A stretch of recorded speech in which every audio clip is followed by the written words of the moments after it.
Hey everyone, it's Robin, R. Silent Crass, and welcome to my studio. I have a really quick and fun Easter project for you this week. All over Instagram in the last week or so, I have been seeing fabric reusable Easter eggs with pockets instead of using the plastic ones. Now, Easter's a little bit early this year. It's March 31st, so it's the last Sunday, last day of the month. That gives you a couple weeks if you want to whip out some of these for the grandkids or for Easter egg hunts around the yard or just for something that you want to have in your house. I'll also be putting a link down below in the pinned comment. I do have a video for a refillable fabric Easter carrot or just a springtime carrot and a little bunny treat bag. So you can have a variety of these for the kids this Easter. Now these are really simple. They're just a few pieces of fabric. There is a pocket there. It is fully lined. You can see both sides. Now with this process, we are going to have a little bit of a raw edge on the inside, but if you have a serger, that will make this project that much quicker. Even with the raw edge, these Easter eggs are going to last for many years, or they can just become fun toys. Now, what I think is great about these is instead of the big plastic ones, these do lay flat. You can adjust the size if you have larger treats you want to put inside, or if you want to put a gift card. For some of those older kids, you can fit a gift card in this size egg. You can also hide whatever's in here and tuck it in so nobody can see what it is just by using both parts of the pocket. Now when they come time to store these, you're going to have dozens of these and they store nice and flat. You can put them in a little container or a Ziploc baggie. So let me show you how easy it is to make these. Whenever I'm making projects like this, I like to just do a quick little Google search for egg outline, carrot bag outline, bunny outline, whatever I'm looking for, and that just gives me the basic outline. There are a lot of coloring books and designs that have all the fancy little ziggles and wiggles on it that the kids can color in, but for our project here, we just need to have the actual egg. And they come in a variety of sizes. If I can find where I found these again, I will put a link down below in the description box, but it's really easy to just go ahead and Google it. Now you may notice that I chose this size where I can fit 4 eggs on a paper. And for mine, I just measured them at the tallest point here. And this egg is actually 4 7/8 inches. And on the width, it's 3 5/8. Now you can adjust the size of your egg by changing the percentage that it prints out on your printer. I didn't need an egg that was any specific size. I decided to just go for the medium size. Now when I made my first test sample, I increased the size of the eggs in height by 1 inch, and then I just made sure I had a little wiggle room for the width. So you can add an extra inch to both if you'd like. Now in my first test sample, I went ahead and I cut my fabric squares. We're gonna need 4 of them. I cut them 1 inch larger in this height and 1 inch larger in the width. Now by just using a basic inch increase, it didn't allow me to overlap my pockets by very much, and I'll show you at the step where it becomes easier and where we overlap it. But this allows the one of them to kind of want to pucker out all the time. So when I did my second test sample, I went ahead and I increased it by 1.5 inches on my height. And that allowed me to have a little bit more room to overlap on my pocket. And that way it doesn't want to always peek out and get puckered out and everything like that. So it lays nice and flat. So you can see on my example here that this was 4 7/8. I just considered it 5 inches. So I wanted to cut mine in height at least 6 1/4, 6 1/2, just to give myself enough wiggle room. So that's what I went ahead and I cut 4 pieces of fabric that are 6 1/2, and I cut mine 4 1/4 wide just because it gave me a little extra room around the edges. So I have 4 of my fabrics, and I went ahead and I chose this fun fabric that has kind of Eastery colors, and it gives it some stripes. This one, when I did my stripes, as you can see, I didn't line everything up really nice. I just kind of put it together so you can have some issues. Again, on this one, I used all of the same fabrics. So we have 1 piece, 2, 3, and then the inside lining is number 4. So you can mix up your fabrics. I think this would be really great for a large number of kids. Like the one child can have all of the black and colorful stripes. Maybe another child has all blue eggs and another one has all green. If you want to use up your scraps and just use these to decorate, you can sew a bunch of your scraps together. And that way you'll have your own variety of stripes, or you can change it up any way you want. You can have a red on the top and a blue on the bottom. If you don't want to use your good fabric on the inside, you can just put a piece of muslin fabric, a white on the inside or something like that. Whatever is going to work for you. By not using an exact number, by using whatever egg we print out, we can choose our numbers and we don't have to go by a specific template that maybe we purchased from Etsy. We can kind of figure out our eggs on our own. So 2 of my pieces I'm going to set aside, and that's going to be my lining and my backing. And then the other 2, I'm going to fold them wrong sides together in half, and that's going to create my pockets.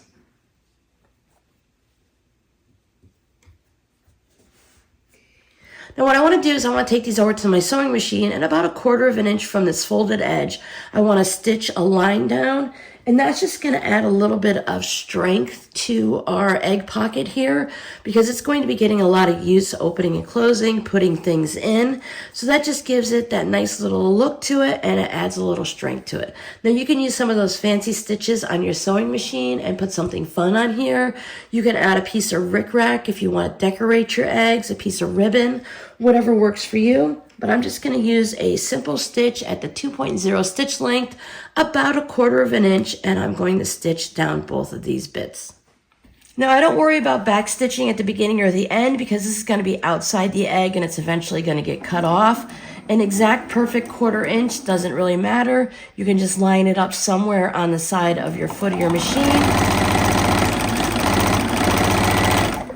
Then I just take my second one and put it through.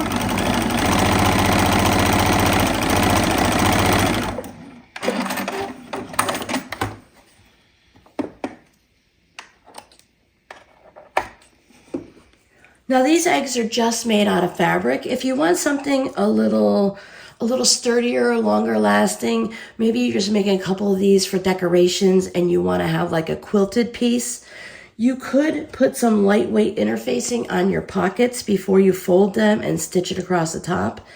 If you have something that's more of a medium weight, I would only put the interfacing on half of it, because if you fold it down and you have 2 layers of a medium or a firmer interfacing, that's going to make it a little stiffer and it might make it a little harder to open up your egg. I really suggest making 1 egg of just a fabric like this to see how you like it, and then make 1 egg with any type of adjustments. You can also put a piece of batting here on the back pieces if you want to quilt it or something like that, or you could put some fusible fleece on it. If you do that, I would probably only recommend putting it on 1 piece. The backing is probably what I would use, and then the lining can just be regular fabric, and that will give you a little extra poofiness. Now we are going to have some in our seams here. To start with, I'm going to take my backing piece and I'm going to lay it down so it's at the skinny top of the egg and the wide part at the bottom if I want to orientate my fabric if it's directional. And I have that right sides down, so the pretty side is facing down and we can see the back of the fabric. Now my lining piece, I'm going to take it and I'm going to match the wrong sides together so that my sandwich is pretty side up and pretty side down. So both of the backings are touching each other. I have my 2 pockets. You can iron these ahead of time if you want, but mine are laying pretty flat, so they're okay. Now when we do this, we're going to put 1 piece at the bottom down first. I like to put the bottom piece down first with the folded part in the center and the raw edges down at the bottom. When I turn it right side out, that means the bottom piece of the pocket is going to open first. If I were to put the top down first, that would mean that the top would have the pocket going this way and it would be more like covering up the bottom pocket. Either way is going to work for hiding candies and money and gift cards in your eggs, but I kind of like just having it like this.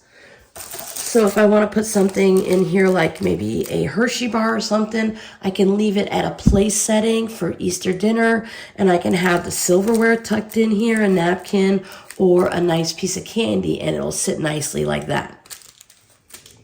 So then I take my second piece, and these are the sides that we're going to be looking at. So if you want to have one piece, if it's directional and you want one piece showing more than the other, then you can just play with it and see which way you like it to go. But I'm going to take my next one where my folded edge, and I'm going to overlap it about 1/4 of an inch to maybe 1/2 inch. You can scoot these up a little bit. And what you want to make sure is when you put your template on, that your template is going to be on the pocket and there's going to be a little room for our seam allowance all the way around. So you can play with it a little bit and you can move your pocket down a little if you want to make sure you have a nice little overlap. So I'll just take a Friction pen or whatever pen you want to use. This is going to be the sewing line, so it's not necessarily going to be seen, but I still would prefer not to use like a big fat black Sharpie or something. One of the pens or pencils that you use or chalk for your regular sewing and such. You can pin the template down if you want, but I find that just holding it down with my fingers works pretty well.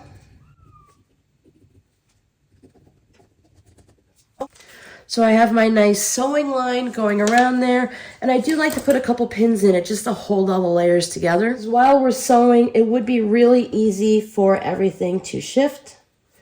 I like to put my pins in the centers so that I don't have to move them while I'm sewing. You can really chain piece dozens of these and stitch them all up and do each phase of it in a bunch of order with a lot of them at the same time. So I'm going to take this as a sewing machine and I'm going to start wherever I want. I'm going to stick with my 2.0 stitch length. I do back stitch at the beginning and the end. And when I get to the point where these pockets overlap, I do like to back stitch on that section just to reinforce it, because there's going to be a lot of this, and you want to just make sure that it's nice and secure. You don't want your pockets to pop during Easter dinner. Now, if you had a serger, this would be a great time to use one because it would give you that overcast and cover up the raw seams, and it would cut your extra fabric out and cut your egg out at the same time. So I do a little back stitch. I come up over this pocket area, and when I get past the pocket on the top here, just go nice and slow, then I'll back stitch. Take it a little easy because you're trying to follow that curved line, and then I just go ahead and stitch. Now, for the most part, this curved egg is a really gentle curve, but you can lift your presser foot and move your egg around a little bit so that you're staying right on that line. So go as fast or as slow as you need to.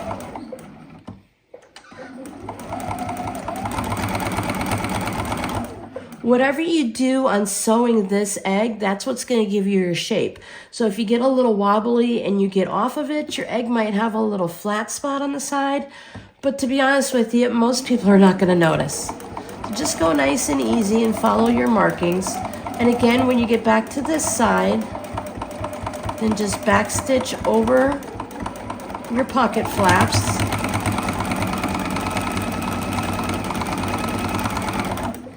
Usually I have to move mine when I get to the top or the bottom, and then adjust again. And then I just back stitch and finish it off. There you can see my stitching. You might be able to see a little bit of the back stitching, and it goes all the way around. So I remove my pins. Now, if you have a pair of pinking shears, it's really helpful for this. If you haven't used your serger, then you can just go around, and because it's a round shape, if we don't use pinking shears, we need to take our scissors and make little notches or little cuts all the way around the curves, just to make sure our curves come out nice and smoothly. But by using the pinking shears, it does all of that for us. Leave about 1/4 of an inch of fabric all the way around past your sewing. Now, when you're done, you can take this back to your sewing machine and you can do an overcast stitch if you're concerned about the raw edges and you don't have a serger.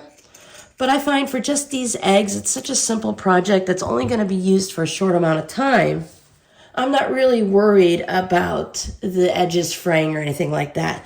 If I've made a bunch of them and they fray after a year or two, then I can just go ahead and make some more. So now we just turn it right side out. by just using those pockets. I use a crochet hook to smooth out my edges there. You can use whatever type of a turning tool you have, or maybe you have just even if using your pen, if you unclick it so it's like that, or if you have a pencil with a broken tip on it so you're not writing on the inside of your egg. Then I bring in my iron, make sure my pocket is tucked in. I give it a nice little steamy press.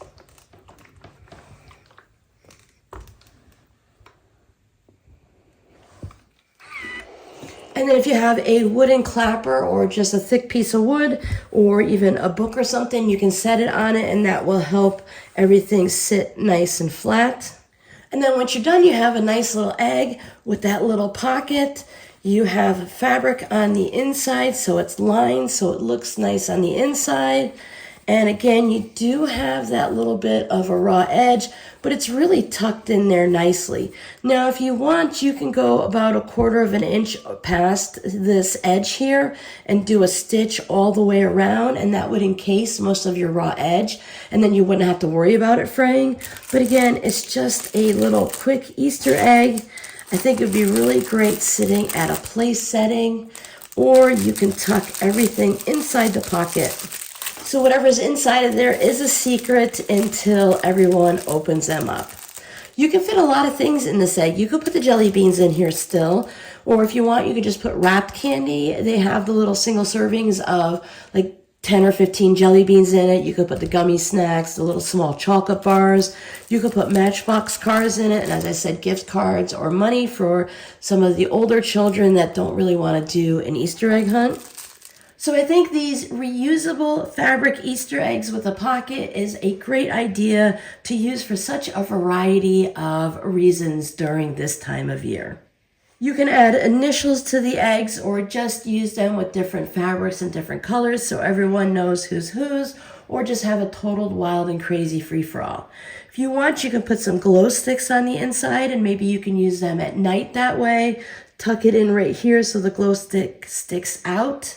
Before you sew everything together, you can put a piece of ribbon in here and have it facing on the inside. So when you turn everything right side out, it'll be poking out here. And then you can hang them up on a little tree, or if you brought some tree branches in to decorate for Easter, just like you would with some of those plastic eggs. So I hope you enjoyed this tutorial and you have some fun creating some reusable fabric eggs. I'll see you guys next time. Bye.